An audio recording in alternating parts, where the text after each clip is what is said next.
जिल्ह्यातील बदलापूरमध्ये एका शाळेत अवघ्या 3 वर्षांच्या 2 मुलींवर लैंगिक अत्याचार झाल्याची घटना उघडकीस आल्यानंतर संतप्त नागरिकांनी गेल्या 7 तासाहून अधिक काळापासून रेल्वे ट्रॅकवर ठिय्या आंदोलन करत रेल रोको आंदोलन सुरू केले।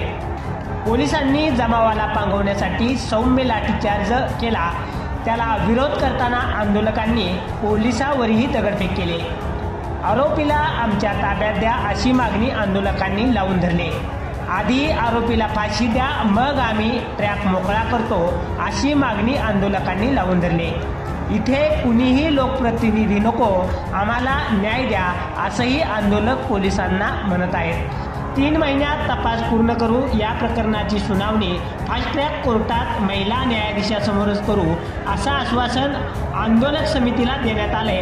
मात्र आंदोलक ऐकण्याच्या मनस्थितीत नाहीत।